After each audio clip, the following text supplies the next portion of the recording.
Professor Van-Tam, just a small number of additional questions.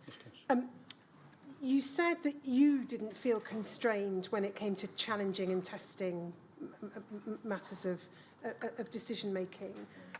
And the question is this: is that because there is within the department a built-in mechanism for challenge, such as red teams or something equivalent, or does it reflect personalities and you were able to do that because of your own seniority and reputation as a straight talker? Yes, so I think it's the latter. I think it represents the fact that at the point when I have had contact as an official within the department, I've been very senior. I've been frequently on ground where I'm very confident, and I've also just been a personality who's prepared to say it. On top of that, there is a technical freedom that one has as a secondee, in that, in a sense, was never beholden to worrying about whether, I could be credibly employed for many years into the future by the civil service, and I was never worried about that point of inflection, which I never came close to, but where I could, if I'd needed to, have said, I'm going back to the university. I'm on secondment. I have chosen that this does not fit with, what I want to be, what I want to communicate, how I am, and therefore I'm opting to exercise the right to contractually to move back to the university. There is a freedom that goes with being a secondee. I wouldn't want to, dress that up. And I have reflected on that personally several times. And there is a freedom with being the age I am and the closeness that I am to at least some form of partial step down, partial retirement, and therefore not having quite that same amount resting on a long future trajectory.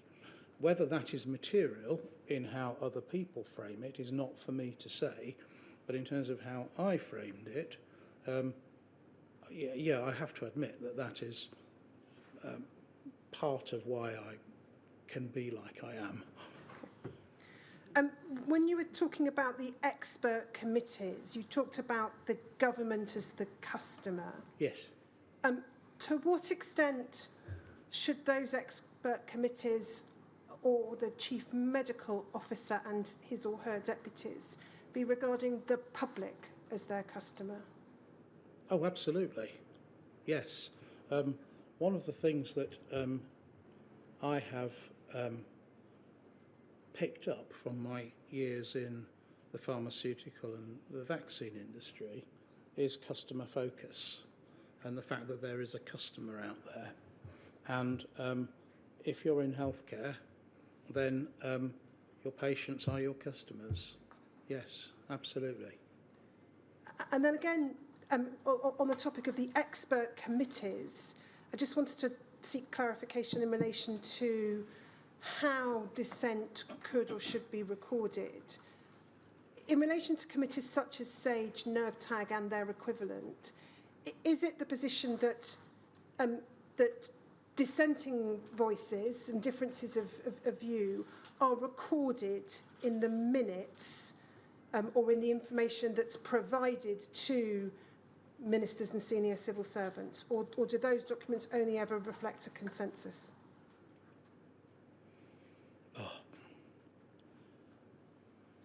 I can't answer that in a way that I could say there is absolute consistency between committees. I think as a very minimum, on my watch, I would want those decisions that were not unanimous to be recorded as such, and the minutes at least to state that there were outlying views, either to the contrary or in a slightly different position, but the consensus was. and I can't tell you whether, no, I just can't tell you whether, I can't think whether specific objections were ever raised with ministers in the formal documents that they had received. I have certainly, in the course of the COVID pandemic, explained, for example, with JCVI views on vaccination. Not everybody said exactly the same thing. There was a range of opinion, but on balance, I've certainly explained that to a minister. So just then looking at it as a matter of general principle rather than the procedure of individual committees, would it be right to understand your evidence as being that it is important that those who are taking the ultimate decisions should be made aware where there is at least significant dissent? Oh, I think if I encountered a committee that I was observing, as frequently I have done so as DCMO, that if there was a meaningful split in opinion, I would certainly be reporting back to the CMO that the committee had a range of views and were essentially split on this point, but the majority was in, I would do that, yeah. You told us earlier that the DCMOs, the two DCMOs, had a different focus to their roles. There was the health protection focus, and then more prevention, health improvement, yes. Health improvement, and then the area that you were involved with. Yes. In respect of preparedness or infectious disease spread, to what extent does the CMO and DCMO role extend to examining the disproportionate impact there may be on particular groups? In other words, do issues relating to health inequalities come into both roles?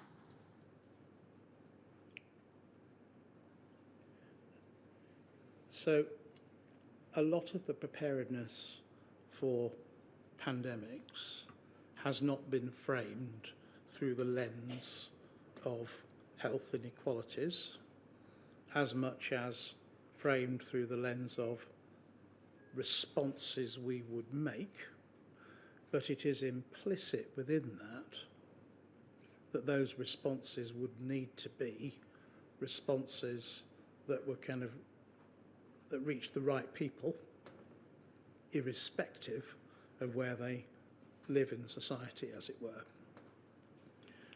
I think as a result of the COVID-19 pandemic, the SARS-CoV-2 pandemic, some of the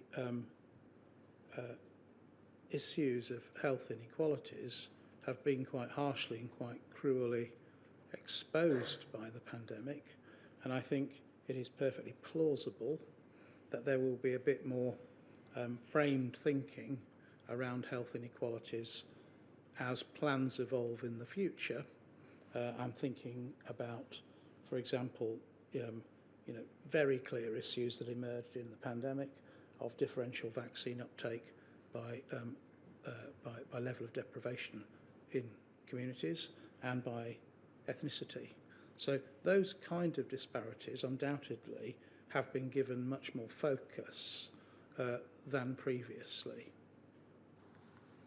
I want to then go back to a question I asked you earlier about whether the chief medical officers or deputy chief medical officers' advice to ministers should be made public.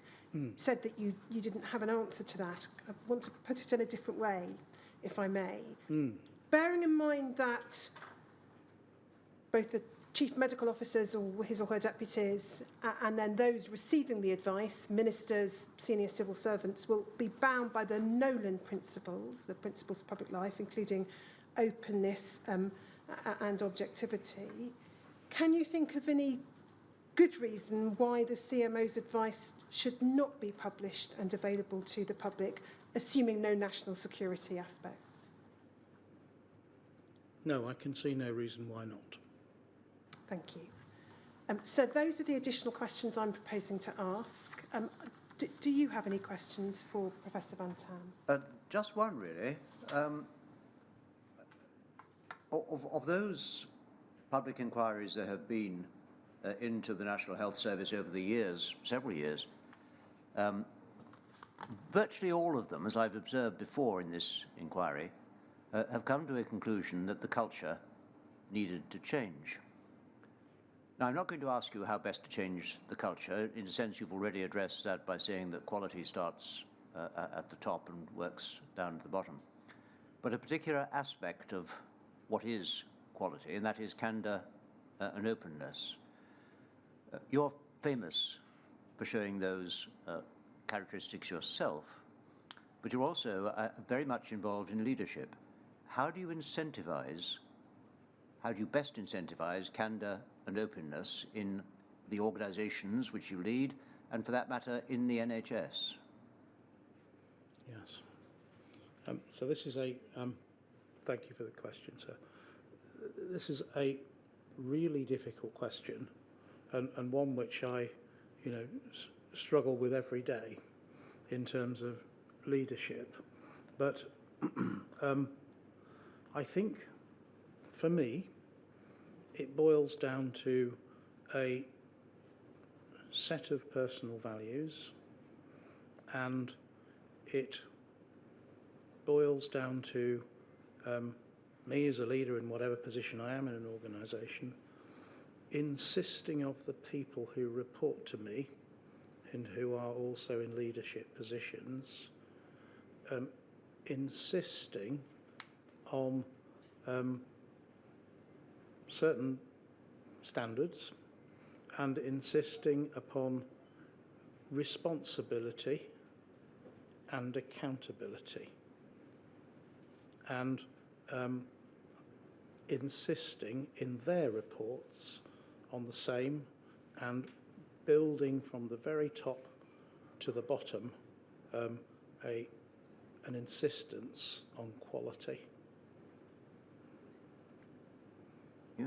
So, yeah, I'm trying to come at this another way.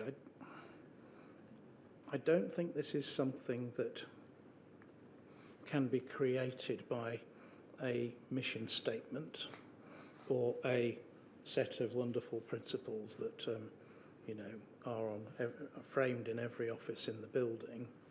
I think it has to be about lived relationships and about, if you're in a position of leadership, your expectation directly of the people who report to you, and your insistence that they have the right to expect the same all the way down the system, of course at different levels with different things that they are responsible for at different levels in the system, but that kind of built-in ownership and accountability for what they do. And their expectation of those below them will extend to those above them too, will it? Yes, yes.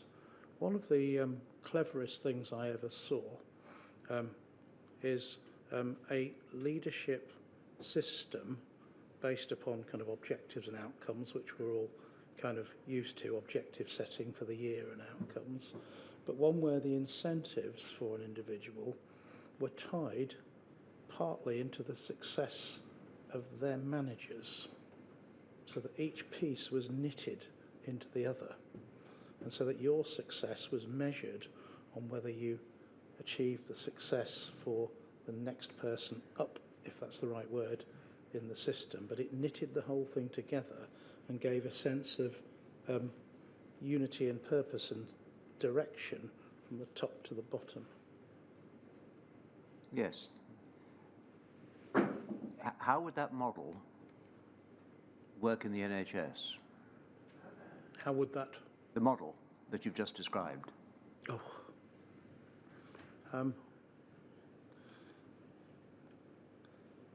I haven't really considered that, and I don't want to give you if I may decline, I don't want to give you a 5-second answer to something that is a 5-hour piece of thought.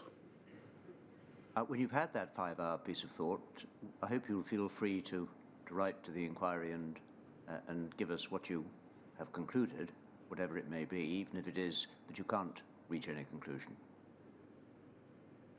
Yeah. Please. Thank you. Thank you. That's all that I ask. Professor Van-Tam, is there anything you wish to add? If I may, I'd like to make some closing remarks. I don't know if that's now is the moment. It is. Right, okay.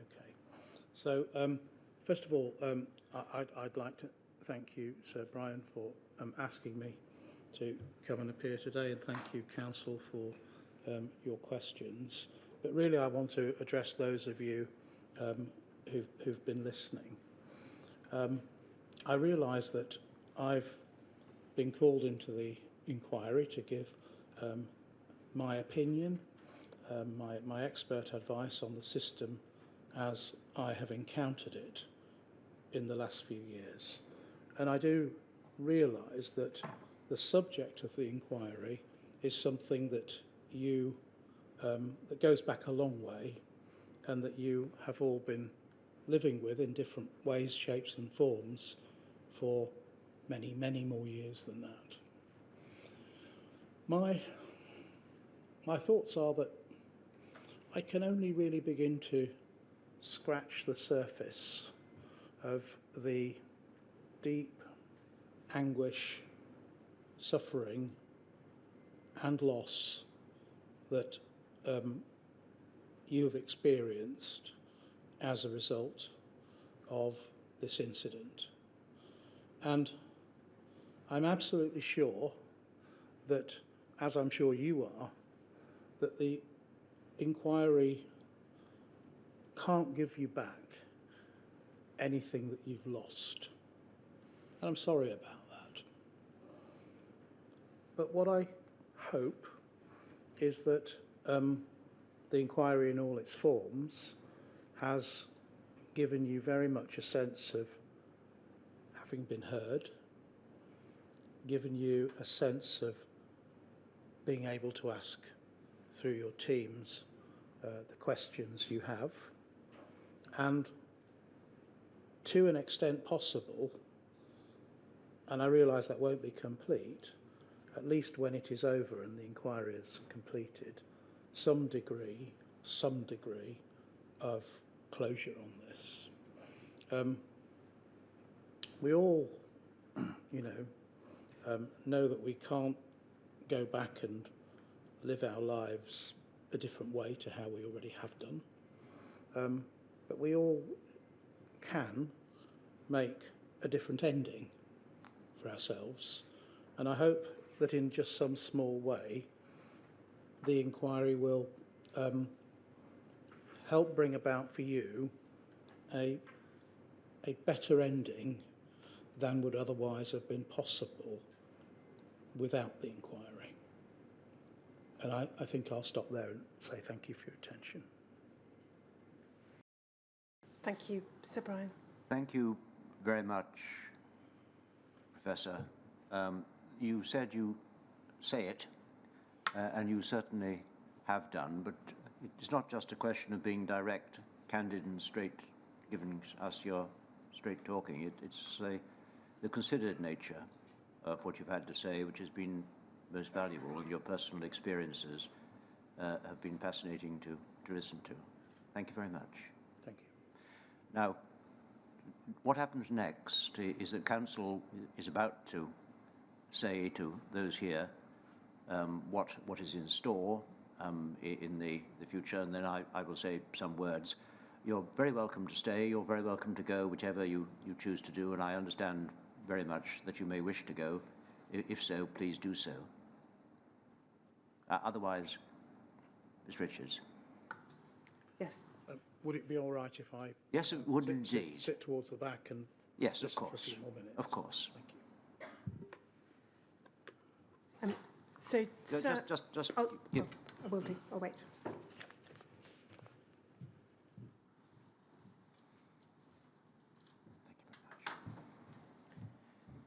So, sir, just an update in terms of next steps, if I may.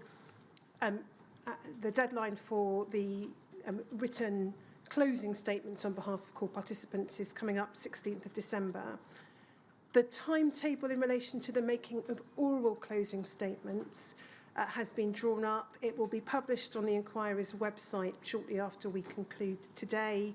The hearings will start on the 17th of January, I think I've got that right, the Tuesday of that week, and conclude on Friday the 3rd of February. There are still a number of documents that are being produced by my team, by the Inquiry Council team, to aid core participants and their legal representatives, and I hope also to aid you, sir, in due course. And if I just say what those are, so people know what to expect. A chronology of events leading up to the withdrawal of the Armour heat-treated product has been prepared and disclosed.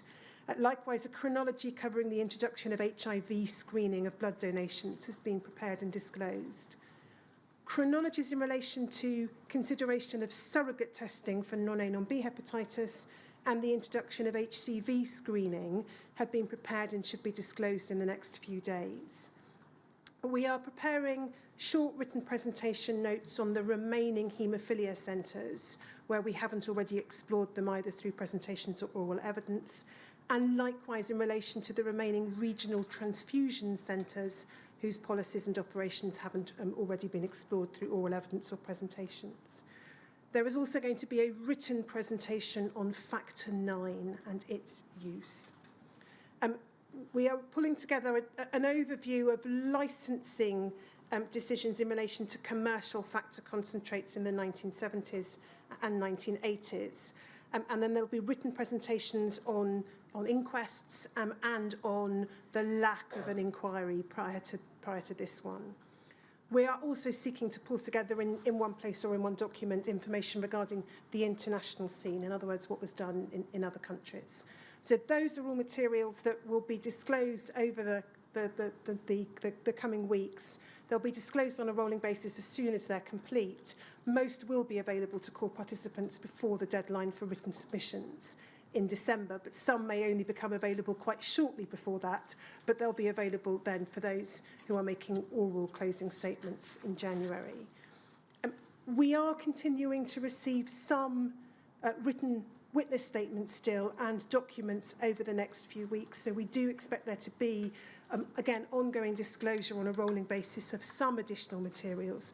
In particular, we've been trying to gather some further witness evidence in relation to Welsh and Northern Irish decision-making, and it may be that that is gathered together in a further written presentation note, but it rather depends on what we're able to obtain. There'll be some material, therefore, disclosed, again, quite close to the 16th of December date in that regard, but if it's received and disclosed too late for consideration and inclusion within the written submissions, legal representatives and unrepresented core participants will be able to make submissions about that in January when the oral closing statements are heard. And then finally, in relation to expert evidence, there are some further bits and pieces of expert evidence that the inquiry is still expecting to receive. We have received a short supplementary report from the psychosocial group addressing specifically the experiences of bereaved children, and we anticipate that that will be disclosed possibly the end of next week or hopefully the early part of the following week, if not. There is a further clinical report being sought from the clinical group. We've published the letter of instruction on the inquiry website. We've asked them to give us information about some other hepatitis viruses, retroviruses and other viruses. And we hope to be able to disclose that in the week of the 28th of November. The health economics report's not yet received, but we are expecting one still, and we hope to be able to disclose that. That's more likely to be early New Year, so the week of the 9th of January. And then there is some further work being undertaken by the statistics group, as those who were present for their oral evidence will recall from the end there were some further matters that they were going to look at. Again, the expectation is that that will be published and disclosed in early January. So that's the further material that will continue to be produced over the coming weeks. Thank you, Ms. Richards. Well, there it is. We've reached another milestone. Unless something quite unexpected turns up, we've just had the last of the oral hearings to take evidence. This last fortnight's evidence is related to potential recommendations. The hearings followed up on topics identified not only by the inquiry team as being useful to explore, but also, and importantly, on suggestions made by core participants. An inquiry should be a collaborative effort. It's a real advantage for me that our core participants have embraced the opportunity so enthusiastically.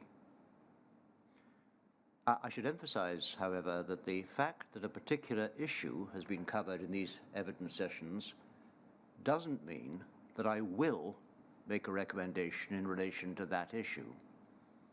By the same token, I may make recommendations which don't relate to the issues we've heard about over the last 10 days. After all, the inquiry has read and heard an enormous amount of evidence since our evidence sessions began in 2019.